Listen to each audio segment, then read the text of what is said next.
قائد اعظم کے آخری ایام و لمحات۔ قائد اعظم کے دو نامور ذاتی معالج کے قلم سے ایک دلسوز اور دلگداز داستان۔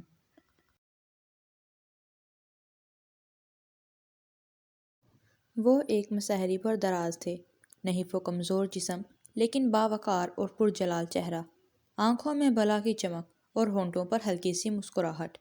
وہ بہت کمزور ہو چکے تھے۔ جب میں کمرے میں داخل ہوا تو انہوں نے کمبل سے اپنا ہاتھ نکالتے ہوئے مصافحہ کیا۔ کمزوری کے باوجود میں نے محسوس کیا کہ ان میں اتنی طاقت تھی کہ جتنی اس دور کے کسی عام نوجوان میں ہوتی ہے۔ تمہارا سفر تو آرام سے گزرا؟ قائد اعظم نے پرتمکنت انداز میں دریافت کیا۔ میں نے یہ سفر آرام سے طے کیا۔ میری سب سے بڑی خواہش یہ تھی کہ میں جلد سے جلد بابائے ملت کے قدموں میں پہنچ جاؤں اور اپنے محبوب قائد اعظم کی بحالی صحت کے لیے جو کچھ بھی میرے امکان میں ہو بلا تاخیر عمل میں لاؤں۔ وہ مسکرا دیے۔ وہ بہت کمزور ہو گئے تھے، رخسار ابھرے ہوئے تھے اور گال اندر کی طرف پچک گئے تھے۔ بیماری کی وجہ سے ان کا چہرہ اور زیادہ نکھر آیا تھا۔ بال بکھرے ہوئے تھے، ایک شاعر اور فلاسفر کی طرح۔ چہرے کی جھریاں ان کے گہرے مطالعے اور تدبر کی باریکیوں کو نمایاں ظاہر کر رہی تھیں۔ یہی وہ نحیف و نزار ہستی ہے کہ جس کے کوہ شکن عزم، فلک پیما ہمت اور ناقابل تسخیر جذبے نے ناممکن کو ممکن بنا دیا، جس کی ہمت مردانہ نے برطانوی سامراج اور ہندو بنیائزم کی متحدہ سازشوں، ریشہ دوانیوں اور چالوں کو شکست دی اور اپنی فراست، ذہانت خداداد سے مسلمانوں کے لیے ایک ایسی مملکت، آزاد مملکت حاصل کر لی جو اپنے رقبے اور آبادی اور وسائل کے اعتبار سے دنیا کی 5ویں بڑی مملکت ہے۔ یہی وہ رہنمائے ملت ہے جس نے 1.5-2 صدی کی غلامی کی زنجیروں کو توڑ دیا اور 10 کروڑ غلام مسلمانوں کو آزادی کی دولت سے مالا مال کر دیا۔ یہ تھے وہ خیالات جو میرے نہاں خانہ دماغ میں چکر لگا رہے تھے۔ یقیناً یہی وہ عظیم شخصیت ہے جو زندگی اور موت کی کشمکش میں مبتلا ہے، بستر مرگ پر دراز ہے لیکن قوم کے غموں سے بے نیاز نہیں۔ بالنگ کے قریب ایک کرسی بچھی تھی۔ قائد اعظم نے اشارے سے مجھے اس پر بیٹھنے کو کہا۔ میں بیٹھ گیا۔ آپ دھیمی آواز میں فرمانے لگے، میں نے آج تک کبھی اپنی صحت کی پرواہ نہیں کی اور نہ آئندہ کرنے کے لیے خیال کرنے کو تیار ہوں۔ موت اور زندگی سب خدا کی طرف سے ہے۔ موت وقت معین سے پہلے نہیں آ سکتی۔ یہ میرا ایمان ہے۔ میں خداوند قدوس کی ذات کے سوا اس دنیا میں کسی طاقت سے نہیں ڈرتا۔ موت کا خوف مجھ پر طاری نہیں۔ جب موت کو آنا ہے اور ضرور آنا ہے تو پھر موت سے ڈرنے کی کوئی وجہ نہیں۔ یہ تو تم جانتے ہی ہو، جب ساز حیات کے تار ڈھیلے ہو جائیں اور ایک ایک کر کے ساز کا ساتھ چھوڑ دیں تو پھر ان کا جوڑنا ذرا دقت اور وقت طلب ہوتا ہے۔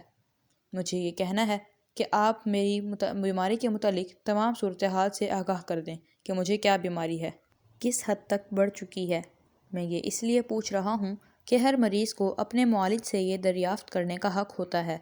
بیماری کی نوعیت معلوم ہونے کے بعد میں آپ سے زیادہ تعاون کر سکوں گا اور علاج میں آپ کو آسانی ہوگی، لیکن اگر طبی اصول صورتحال بیان کرنے میں مانع ہوں تو پھر میں آپ کو مجبور نہیں کر سکتا۔ مجھے ابھی آپ کی پوری تشخیص کرنی ہے۔ میں کرنل الہی بخش صاحب سے مشورہ کرنے کے بعد آپ کو بیماری کی صحیح نوعیت سے آگاہ کر سکوں گا، میں نے جواب دیا۔ یہ 27 جولائی 1947 کا واقعہ ہے۔ اس روز سے لے کر قائد اعظم کی رحلت تک مجھے آپ کے ساتھ رہنے کا موقع ملا۔ میں اس دوران میں قائد اعظم کی شخصیت، ان کے بلند اخلاق، ان کے عرفہ اصولوں سے بے حد متاثر ہوا۔ وہ ہر لمحے پر نہایت شرح و بسط سے بحث فرماتے۔ وہ علاج کے سلسلے میں وکیلانہ بحث کرتے اور جب ہم انہیں پورے طور پر قائل نہ کر دیتے کہ علاج اور دوائی اس وجہ سے تبدیل کی ہے، وہ کبھی مطمئن نہ ہوتے۔ لیکن جب مطمئن ہو جاتے تو دوائی کے استعمال سے کبھی انکار نہ کرتے۔ ہم ان کی طبیعت سے پورے طور پر واقف ہو گئے تھے، اس لیے ہر دوائی تبدیل کرنے سے قبل انہیں تمام وجوہ سے باخبر کر دیتے۔ بیماری کے باوجود وہ ہر صبح حجامت کراتے، 6:15 بجے کے قریب چائے پیتے اور معمول کے مطابق تمام کام سر انجام دیتے۔ جب بھی انہیں مکمل آرام کرنے کے لیے کہا جاتا، آپ مسکرا دیتے۔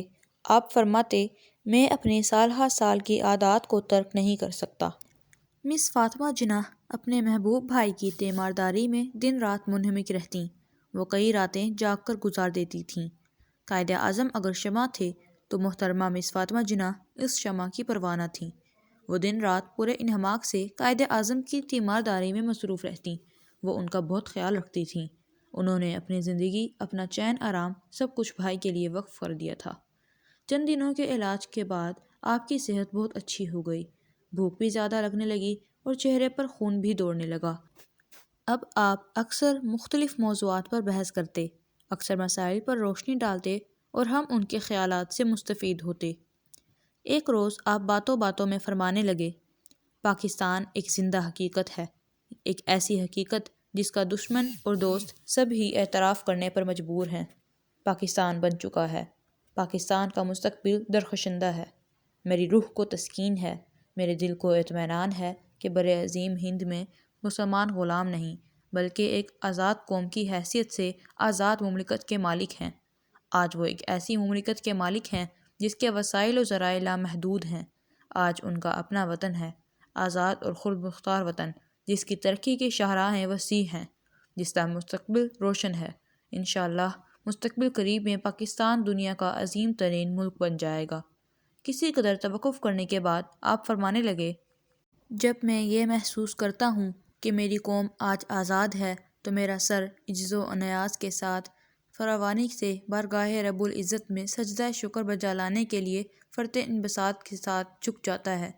قائد اعظم کی آنکھیں چمکنے لگیں، چہرہ سرخ ہو گیا، آواز بلند ہوتی گئی، یہ مشیت ایزدی ہے، یہ حضرت مصطفیٰ صلی اللہ علیہ وسلم کا روحانی فیضان ہے کہ جس قوم کو برطانوی سامراج اور ہندو سرمایہ دار نے کرتاس ہند سے حروف غلط کی طرح مٹانے کی سازش کر رکھی تھی، آج وہ قوم آزاد ہے۔